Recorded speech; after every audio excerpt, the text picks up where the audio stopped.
Hello and welcome to Absent Mind, Dyslexia Stories. I'm your host, Rachel, and a brief description of what Absent Mind is. It is a 10-part documentary series focusing on the learning disability that is dyslexia. Now, to clear things up, this is not a formal type documentary.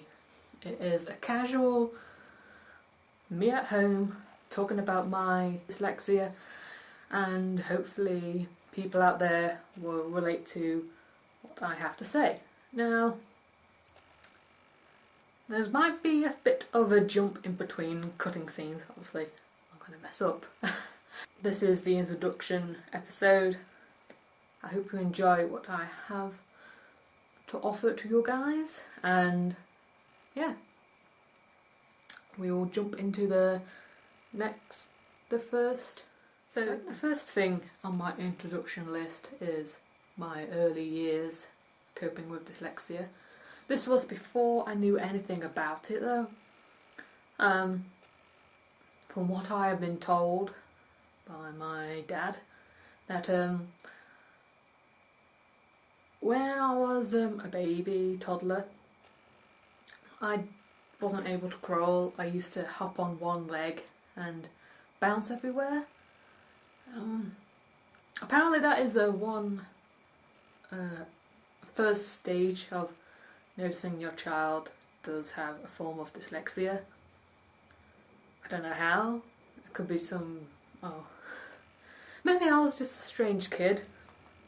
Sorry if I keep looking down, I have my script in my hand. Maybe I was just a strange kid, I don't know. I don't know why I didn't crawl. I don't know why I hopped on one leg, but apparently from what research I found that it is related to dyslexia.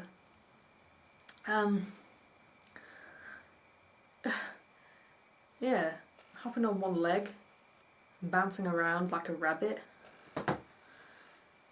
It's one thing I don't understand. It's definitely something I can't do anymore. I'm not as flexible as I used to be.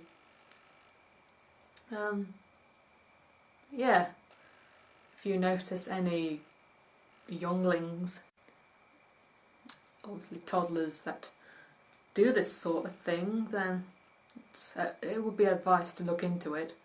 Well, I wasn't really good at many mainstream subjects like your English, your maths, quite possibly science. I had trouble with my handwriting, mostly my spelling. It was absolutely terrible. It was beyond way. You weren't able to understand a word of what I wrote when I was about 6. Nowadays, which I'll talk about into another video later on, my handwriting has improved, but still a bit all over the place. Yeah, but back then, it was totally rubbish. If I had an example, if I could find an example, I would show you, but how I can explain it is that if you was to write with your feet and try to write a full lengthy story from your feet, then read it and look at it and it was totally rubbish, then you would have a brief idea how writing was, and sorry, that was the best way I could explain it. Just absolutely rubbish. School was tough. School was really tough. I just couldn't get my head over all the subjects that I was told to do and listen. The teacher would constantly talk about the subject at hand, and I was just there sitting like a potato and wondering what the hell just happened. So I wasn't big on talking back in the day, so I would just once again there sit like a potato and struggle, because just didn't really feel comfortable in talking. It's just a major struggle. And how many times am I going to say struggle here? My general written English was appalling. Trying to remember. Yeah, the casual misspelling you tend to hear about is what was correct for me. I would spell friends as F-R-I-E-N-S instead of F-R-I-E-N-D-S. Hopefully that's correct, because that just came from the top of my head. And good as in G-U-D instead of G-O-O-D. I just wrote words that sound how they're supposed to sound, basically. I would always hate reading in front of everyone. I don't remember much reading during school, but I think I did. Variously. I did have a few quiet, sorry, tongue tie there. I did have a few quiet one-to-one sessions with another teacher about improving my reading. I think that went alright. It was definitely needed. I think I can recall. Reading was a bit of a struggle, and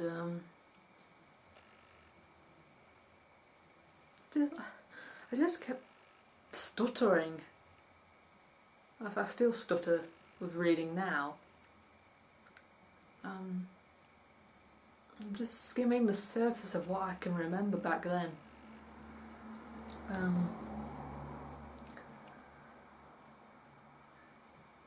Yeah, I don't think I did much reading when I was in secondary school. I don't think I read that out loud during then.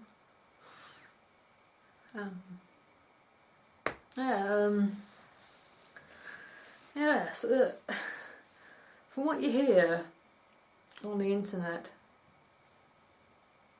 the dyslexia all over the place you hear on videos on YouTube, Wikipedia, which I'll talk about later on. That is all 100% true for a dyslexic child. It was completely tough.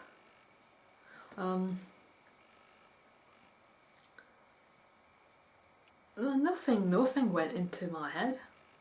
I knew what was happening. I knew what was happening, but just look, I couldn't learn anything. It was just my brain was like a sieve. It just went through and went out. And I'm like, what? And still to this day, that does happen.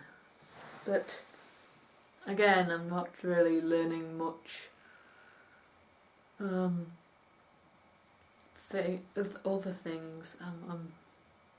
I am doing a documentary course, and that's my own little niche that I have. But once again, I'll talk about what I'm doing now in another episode. When I was struggling,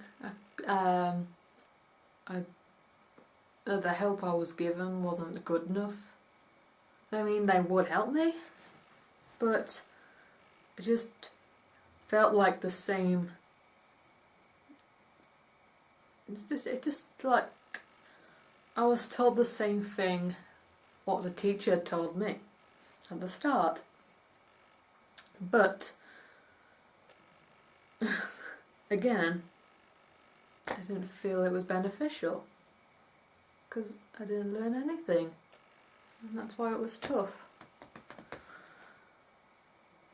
I was just there, skimming around through school, learning little bits and bobs, and it was just tough and crazy. I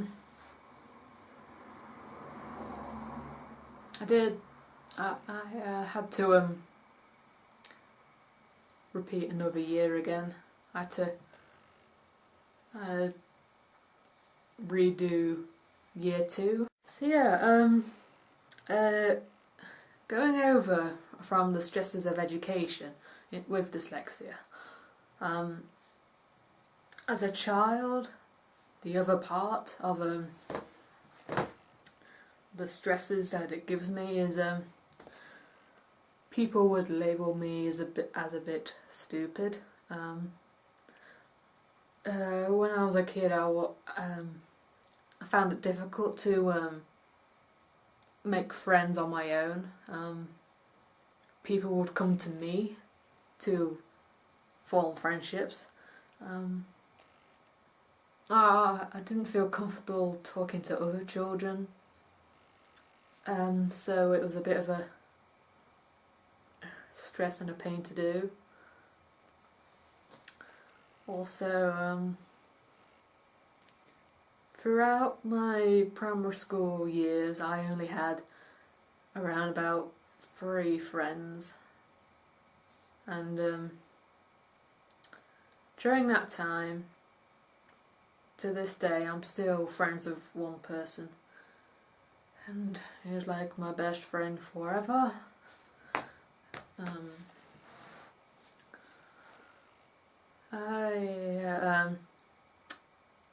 When we left primary school, we went to separate secondary schools and we didn't see each other for another 5 years until we went to college in 2009, I think. We were both put into the same course and we met again. And the last thing I said to that friend was, "I'll see you again in college." And then there we were, we met again back in college, and that was absolutely amazing. I would not forget what I said to him. Though I was completely in tears because I thought I was never ever going to see him again. And how wrong was I? I met him again. Best friends for life. Apart from that, I did have trouble communicating with other kids. I did get quite picked on. I'm not sure. I think it was probably either my glasses at the time, or probably being quiet, or yeah, it was either probably my glasses or my quietness at the time. It's probably something stupid, you know. It could have been something else. It could have been related to dyslexia. I honestly cannot remember. But yeah, there's just going to be those few people are just going to be a bit of a silly. This is going to be a clean vlog type thing, so it's not going to be any naughty words, even though I really want to. Yeah, struggles and strains. But that was just school life. At home life, I had trouble doing the simplest of tasks. When I first tried to tie my shoelaces, I couldn't do that. It was absolutely impossible to do. No matter how much I tried, I couldn't even manage to do a simple knot. It took me ever so long to do that. Just a major struggle to do. Again, with most things I'm talking about, it has been a major struggle. When you don't know that you have this dyslexia, you think you're a bit stupid. Wonder why you can't do simple tasks like tying your shoelaces or riding a bike. though. Yeah, I think it took me a while to do that. I can't remember. I can't not remember. Though I did struggle a lot with riding a bike, but loads of kids do struggle with riding bikes. But yeah, that's more of a practical thing. I always did well with practical things. Don't you do that? It's another characteristic of dyslexia. What I can remember for my secondary school was that I struggled a hell of a lot. I couldn't get anything done right. When I read, it was slow, it was painful to do. Again, I didn't get the help I needed. Even before my GCSEs, they had an idea that I was probably dyslexic, and they gave me like an extra 30 minutes to do my exam, which was good, but my question is, why didn't they notice anything before? Why didn't they click on during the 90s or something that I was struggling and there was something up with me? I couldn't comprehend any written tasks or what the teacher told me to do, or why I couldn't get information into my head, like reading a passage of a book. Couldn't get it into my head. I would read it, I would know what's happening if you read it to me, but it wouldn't go in my head. I wouldn't know what happened afterwards. You could just ask me a series of questions back then and I wouldn't know what happened in the book. Yeah. Whatever happened during primary school also happened during secondary school, but my handwriting did improve as I got older. It was more understandable during secondary school, but it was still all over the place. I think most of my books did have lines, so it's easy to get my words and letters straight and not wiggle around all over the pages. Also, the teachers didn't really focus on several students. Again, this happened throughout my school career. They would just talk about the subject and just go on with it. I would just look at a page in a maths book and wonder what the hell it is. What is it telling me? What am I supposed to do? It's just numbers. You know, if I look at the book now, I'll be like, it's numbers. So I never liked maths. I never liked English. I mean, I can read.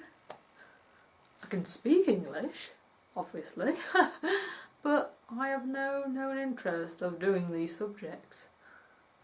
When I left college, when I left school, I left with like a little to nothing in exam GCSEs. I left with an E in English, which was all I needed to get into college.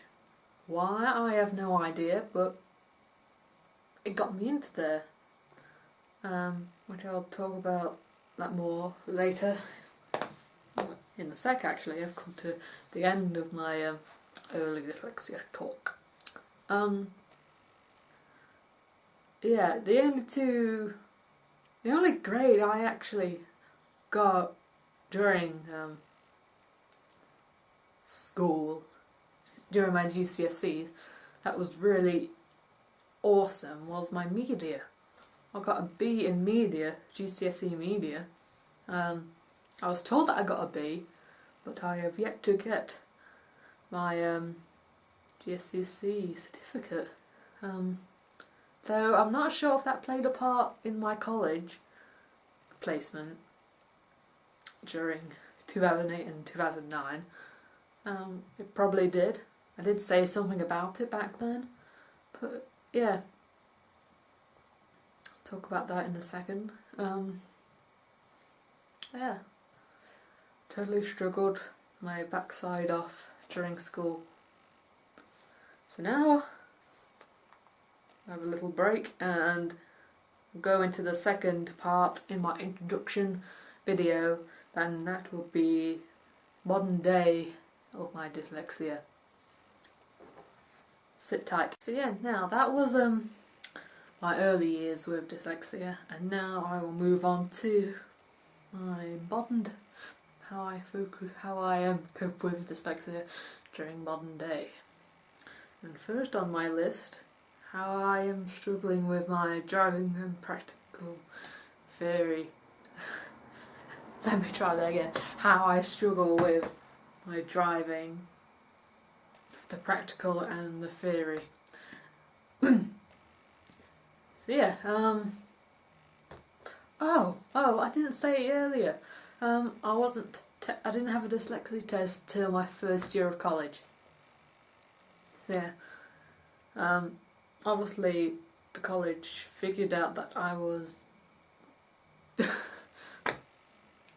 a little bit different.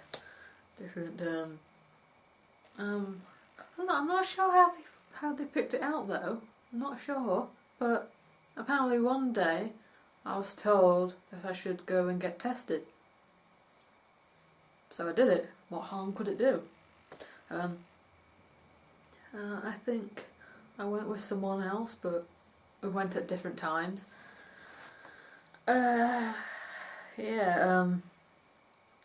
Obviously I can remember this a bit more because it was like maybe 6 years ago. I can't remember the assessor's name, but we went into a room. He gave me a series of questions, and one question I could remember was could I remember a series of phone numbers? And I said I really struggled with doing it, with remembering numbers. I can't remember numbers off by heart. Even if you give me a number right now, I would not remember it. I can't remember my mobile number, and I had that for 3 years now. I do remember my house number, but obviously I've heard that so many times throughout my life, and yeah, if the number kept being repeated to me several times, and it would stick into my head. But yeah, it would need to be told to me constantly to get stuck into my head and stuck into the long-term memory. Being part of dyslexia, you do suffer with short-term memory problems. I have really bad short-term memory. I can hardly remember what I did 5 to 10 minutes ago, or obviously I did stop the recording to put the files onto my computer so I can save a bit of space on my memory card. So I've got a bit of a small memory card at the minute. I need to go shopping for a bigger one. I did the test, and at the end, I can't tell if I've passed it or I failed it. I think I probably passed it because it's a dyslexia test. If I passed it, I would have dyslexia. If I failed it, then I wouldn't have it. So yeah, I passed it, and yeah, they noticed that I had dyslexia, and I got a bit of extra help to do it. I hardly did any handwritten work. I did most of my work on the computer. Obviously, doing media work, it's mostly technology-based stuff. The only time I had to do anything written by hand was form filling out. I'm going to say copyright regulation type forms. Legal documents to help us train to do it while we're in the industry. I still do it now at uni. That was the only time that I needed to use my hands to actually write anything. It wasn't much of a strain, it was just, oh, right here, right there, Bob's your teapot, done. After I left school, I hardly did any handwritten work. Again, throughout all of technology, I did all my work. I still do work on my laptop. I still got loads of essay work to do. I do that mostly with typing. Yeah, it's all technical written stuff. So yeah, we'll go and continue back to what I was talking about. And I was talking about driving, and yes, it is a new subject that I am learning. I'm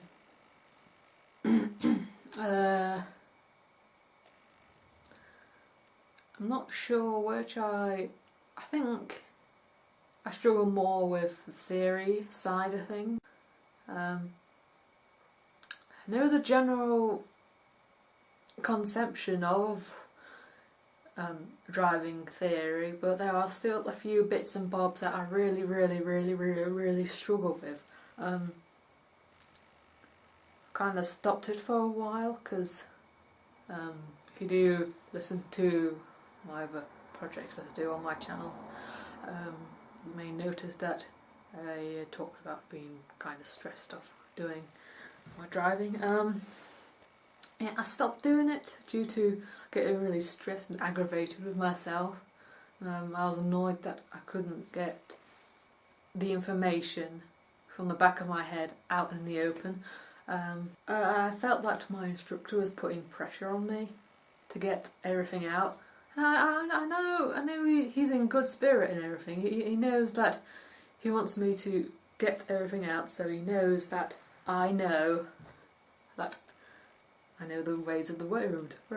Bleh. It's just that wall in between us. I'm trying to get everything out, yet he wants to see me fire everything I know at him, like this, but there are cogs in my head that are tick tick tick tick tick tick ticking, and it's a struggle to get the stuff that I know out of my head. Yeah, I want to do my theory in my own time. I want to sort that out before I start driving again, so that's out of the way and I can totally forget about it. Yeah, that's my take on problems with dyslexia now, driving and theory. Oops. And last thing to talk about is facing the challenges of university life. Written tasks are annoying. Of course, I have improved over the years. If I was to write my tasks by hand, that would take me a lot more longer than typing, and I would love to. I really love computers. They have helped me so much, and they help me get by through life awesomely. That's the best word I can say it. Yeah.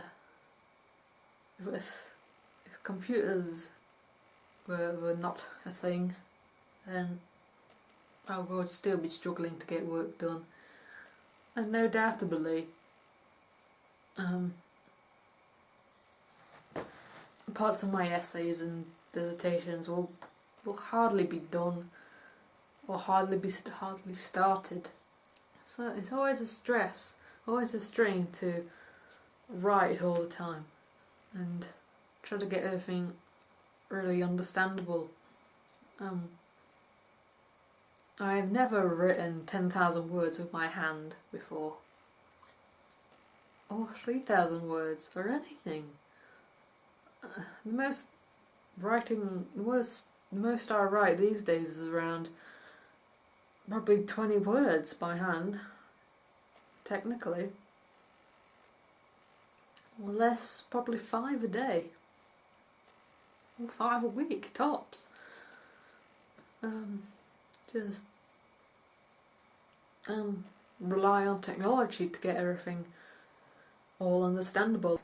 Now, yes, I have had major issues with deadlines and getting my coursework done.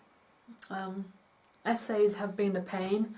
I'm currently doing my dissertation, that is 10,000 words, and that needs to be done before I finish my course in May, I think. Yeah, May. Yes, it's going to be a bit of a struggle, and you may think, oh, that's going to be fine. Finish it to the end of your course. You have no idea. I know I am talking about Doctor Who, and I thought I might make it easier on myself, but yeah, it's going to be quite a challenge to do. I know I got about 3 to 4 months to get 10,000 words done, and hopefully I can get that done before the end. Sorry if I sound a bit rushed when I'm talking about this. It's just that little box right there is tempting me to hurry up and get, I need to say, out in the blue and sorted. Well, yeah, there's not really much to talk about, which I've already talked about earlier in the episode. Now that I have technology to help me get what I know out in the open, but now that I'm working against the clock to get my work done and presented nicely.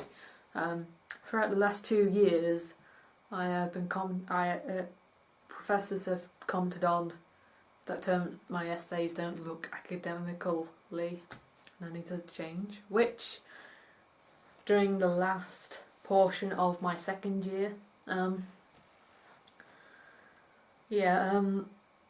was told that it should look like this and look like that, which I needed to add paragraphs and space it out, double space it, and just make it look presentable and clean up my grammar. That's about it. I will obviously go into more detail in other episodes, which my next episode is growing up with dyslexia. I'll talk more about my school life once again. This is just an introduction of what is there in store, and it's probably a long introduction, which I hope it's really interests you of what I go through day-to-day life with dyslexia. This may have been informational for you, it may have not, but it will be informational for you because there is another 9 episodes to go, and I'm bound to talk a lot about them during the course of the next 10 weeks. I'm not sure when these videos will come out, but I hope they'll be helpful and beneficial for you. Yeah. I should wrap it up now. Thank you so much for watching episode 1, and I hope to see you again in episode 2. See you later, guys.